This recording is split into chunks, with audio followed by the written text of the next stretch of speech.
ನಮಸ್ಕಾರ ಸ್ನೇಹಿತರೆ, ನಾನು ಹನುಮಂತ್ ಮಾಗಿ. ಈಗ ಸೋಷಿಯಲ್ ಮೀಡಿಯಾದಲ್ಲಿ ಒಂದು ವಿಡಿಯೋ ಸದ್ದು ಮಾಡ್ತಾ ಇದೆ. ನಾನು ಬೆಂಕಿಲತಾ ಡ್ಯಾನ್ಸರ್ ಅನ್ನೋ ರೀತಿಯಲ್ಲಿ ಒಂದು ಮಹಿಳೆ ಹೇಳಿಕೊಂಡಿರ್ತಕ್ಕಂಥ ವಿಡಿಯೋ ಅದು.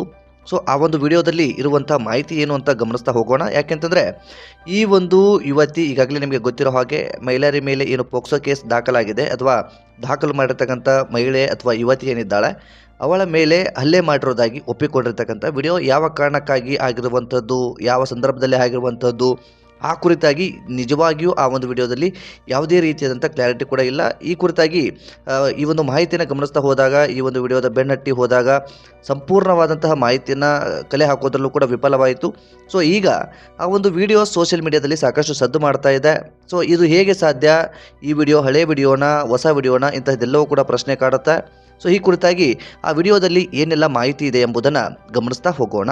ಸ್ನೇಹಿತರೆ, ನೀವೇನಾದರೂ ಮೊದಲ ಸಲ ನಮ್ಮ ಚಾನಲ್ನ ಗಮನಿಸ್ತಾ ಇದ್ದರೆ ಈ ಕೂಡಲೇ ಸಬ್ಸ್ಕ್ರೈಬ್ ಮಾಡಿ, ಹೆಚ್ಚಿನ ವಿಡಿಯೋಗಾಗಿ ಗಂಟೆ ಬಟನ್ ಕೂಡ ಕ್ಲಿಕ್ ಮಾಡಿಕೊಳ್ಳಿ. ಇನ್ನು ಆ ಒಂದು ವಿಡಿಯೋದಲ್ಲಿ ಇರುವಂತಹ ಮಾಹಿತಿಯನ್ನು ಗಮನಿಸೋದಾದರೆ, ನಾನು ಬೆಂಕಿಲತಾ ಡ್ಯಾನ್ಸರ್, ಕಲಾವಿದರ ನಡುವೆ ಒಂದು ಸಣ್ಣ ಮನಸ್ತಾಪವಾಗಿತ್ತು. ಆ ವಿಷಯಕ್ಕಾಗಿ ನಾನು ಆ ಒಂದು ಯುವತಿಯ ಮೇಲೆ ಹಲ್ಲೆಯನ್ನು ಮಾಡಿದ್ದೇನೆ. ಯಾವುದೋ ಒಂದು ಕಾರಣಕ್ಕೆ ನಡಿಬಾರದಂಥ ಒಂದು ಘಟನೆ ನಡೆದೋಗಿದೆ. ಈ ಸಂದರ್ಭಕ್ಕೆ ಅದರ ಸವಿವರ ಬೇಡ, ಬಟ್ ಆದರೆ ನಾನು ಅವಳಿಗೆ ಕ್ಷಮೆಯನ್ನು ಕೇಳ್ತೀನಿ.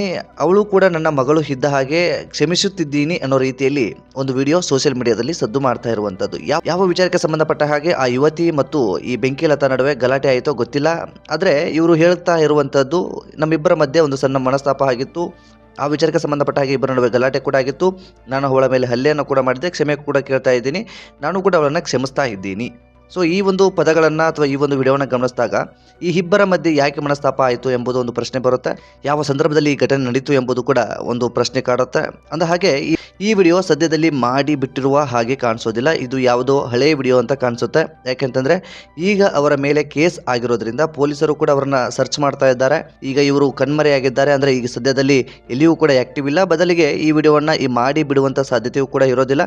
ಸೊ ಇದು ಹಳೆಯ ವಿಡಿಯೋ ಅಂತ ಕಾಣಿಸುತ್ತೆ. ಇವರ ಪ್ರೊಫೈಲ್ನ ಕೂಡ ಚೆಕ್ ಮಾಡಿದಾಗ, ಇವರ ಒಂದು ಬೇರೆ ಬೇರೆ ಸೋಷಿಯಲ್ ಮೀಡಿಯಾ ಖಾತೆಯಲ್ಲಿ ಗಮನಿಸಿದಾಗ ಈ ವಿಡಿಯೋ ಅಲ್ಲಿ ಖಂಡಿತವಾಗಿಯೂ ಸಿಗೋದಕ್ಕೆ ಸಾಧ್ಯ ಆಗಿಲ್ಲ. ಹಾಗಾಗಿ ಯಾವುದೋ ಒಂದು ಹಳೆಯ ವಿಡಿಯೋ ಈಗ ಸದ್ದು ಮಾಡ್ತಾ ಇದೆ.